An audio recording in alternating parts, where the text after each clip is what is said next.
Magandang araw sa lahat. Magluto tayo ng sandwich, family of sandwich. Ayan, mayroon akong pure beef at saka hipon. So ngayon, hiniwa ko muna yung karne ng small pieces or hindi masyadong makapal. At gumawa rin ako ng pang-marinate sa hiniwa kong karne. Iyon ay olive oil, celery salt, black pepper at saka garlic powder. So ngayon ihalo na natin at kamayin natin kasi mas masarap yung kamay.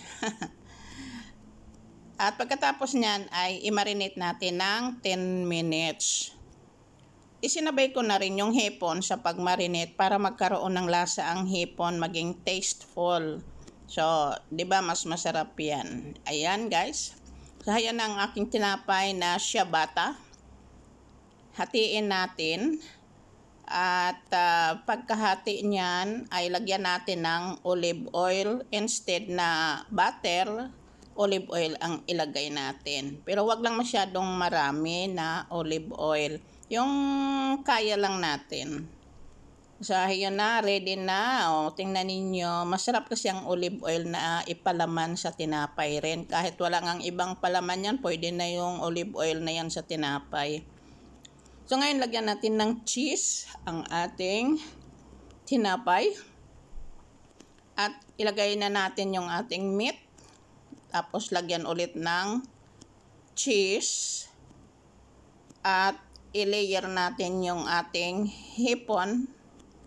Pagkatapos niyan ay lagyan ulit natin ng cheese. So ayan guys, madali lang lutuin.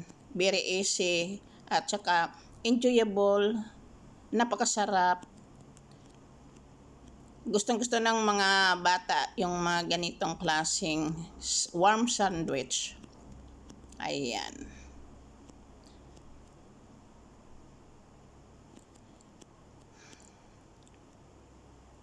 So may cheese na naman. Para masarap pag marami. Mas gusto ko kasi yung maraming cheese. Kasi pag hiniwa mo or pag kinagat mo ay makunat. Ngayon, lagyan natin ng green sa taas. Mayroon akong parsley. Kinuha ko sa aking garden. Hiniwa ko lang ng big pieces. Hindi masyadong tiny pieces ang paghiwa ko.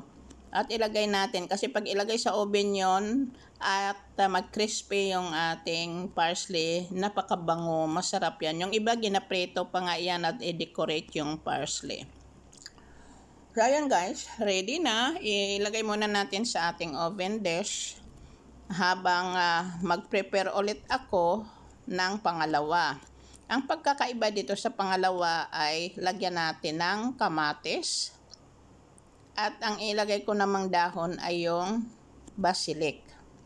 So, ayan ang procedure ko guys. Ngayon, lagyan natin ng cheese.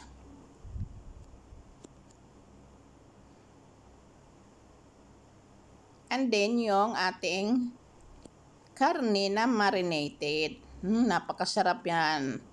Madali lang ang pagluto niyan kasi di man naman pwede na i-overcook ang karne kasi mas masarap pag medyo half cook lang. As long na ang ating tinapay ay crispy na. So, ayan ang aking parsley. Hindi na ako bumibili ngayon ng parsley. Oh, sorry. Iyan ay basilic guys. Hindi parsley, basilic. Ayan. So, ayan, ready to put in the oven for 3 minutes in 180 degrees. Look at that. Amazing. So, it's ready now. Yummy, yummy. Ayan, guys. I hope nga nag-enjoy kayo sa panonood ng aking video. And